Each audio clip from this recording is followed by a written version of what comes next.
Ladies and gentlemen, a very good evening to you and welcome to the second in our series of Doha debates. This is a unique venture for the region and, we believe, a vital exercise for a free and modern society. You hardly need me to tell you that debate, argument, enlightenment belong as much to the traditions of Islam as to other religions, and in some cases much more. We hope, as I said last time, to recreate a spirit of inquiry and to probe some of the most controversial and divisive issues of the day: human rights, reform, the Arab-Israeli conflict, the ongoing crisis in Iraq. At our last debate, the House decided that Arab governments were not serious about genuine reform. It was a pointed and powerful message sent from this hall here in Qatar that our participants were profoundly unimpressed by the reform credentials of the governments in this region. In effect, they were telling them to shape up. Well, tonight our motion is just as controversial, to some perhaps even more so, since it touches that most sensitive relationship between Islam and government and goes to the heart of many divisions in the Muslim world. This House believes in the separation of mosque and state. Or does it? We'll find out in just over an hour's time when you've heard the arguments for and against the proposition and get a chance to vote on it. Is Islam sometimes used as a cover by despotic governments? Or does it act as a check and balance, providing those governments with a powerful moral compass in a dangerous and uncertain world? You will hear persuasive arguments both for and against those contentions. I would urge you to listen skeptically, critically, and take nothing at face value. All our speakers have a line to sell you. All are fishing for your vote. Question them closely. But make no mistake, how you ask those questions is vitally important. I often recall the way Mikhail Gorbachev was asked on one occasion to sum up the state of the Soviet economy in one word. He replied, good. He was asked to do it in two. He replied, not good. So the question does matter, and I look forward very much to yours. As before, we have two speakers, both for and against the motion. Speaking for, Tarek Heggy, an Egyptian author who's written widely on democracy, tolerance, and women's rights in the Middle East. A lawyer by training, he's been active in numerous organizations around the world, including the Faculty of Economic and Political Sciences at Cairo University and the RAND Corporation. To second the motion, Dr. Abdelwahab El-Affendi. He is Senior Research Fellow at the Center of the Study of Democracy at the University of Westminster in London. He's a former Sudanese diplomat and author of a number of books, including Islam and the Modern State. Speaking against our proposition tonight, a man who needs very little introduction. He's the former Malaysian Prime Minister, Dr. Mahathir Mohamad, a giant statesman on the world stage, and an often uncomfortable interlocutor to Western leaders, including US presidents. Dr. Mahathir held office for 22 years and stepped down in October 2003. He told journalists he'd go out with a bang if that's what they wanted.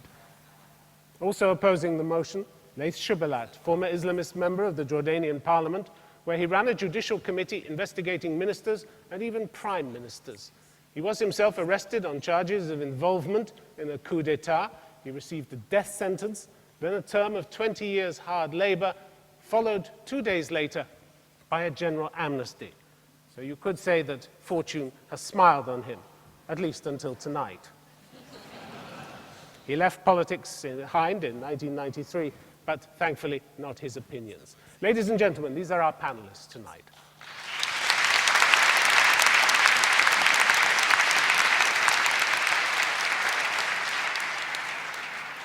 Well, each of them has agreed to speak in turn for a maximum period of 7 minutes, which will be rigidly enforced. So I now call on Tarek Heggy to propose the motion. This House believes in the separation of mosque and state. I believe that while Islam theoretically doesn't have clergy, but in the Islamic history and today, Muslims have, contrary to this claim, a very large clergy, a very powerful, intervening with their views in every single issue. Also, I cannot say Islam because there is no one single body. It's called Islam. One of the beauty of Islam, that for many centuries there were many schools of thinking. We today talk about four main schools within the Sunnah family, but they were much more than this. We had the Abu Hanifa school, the Malki school, the Shafi'i school, the Hanbali school, but there were also some schools within the Sunnah that vanished over the time and didn't last long, like the school of Al-Tabari, the school of Laith in Egypt. And within the Shia, there are many, many schools. And we can say that these schools vary from right. I would put Ibn Hanbal and Ibn Taymiyyah. They admire the text and they narrow the room of the mind. And on the other side, we have Al-Mu'tazila and Ibn Rushd, Averroes in English, who enlarge the role of the mind and meanwhile pays less attention to the text. And it's a very, very serious point, because Abu Hanifa is someone who accepted 200 hadith, while Ibn Hanbal in the Musnad accepted thousands. So when we say Islam, we talk about not the religion, the understanding of people to Islam. And here we have very rich phenomena. The Muslims witnessed a great, vivid variations during the first 5 centuries. But I would imagine that since 12th century, it became slower and less dynamic. And I would put the two names of Al-Ghazali, the Ghazal, and Ibn Rushd, Averroes, as the point between 5 centuries of variations, debates, differences, and stagnation that started quietly but spread over the Muslim world.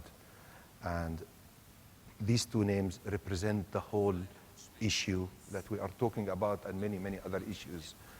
Al-Ghazali was saying that mind cannot take us to reality. Averroes was saying mind can take us to reality. And the name of the title of one of his books is very indicative, which is فصل المقال فيما بين الحكمة والشريعة من اتصال, which means anything that we say, God has said it, it has to also be rational and meets the requirements of the mind.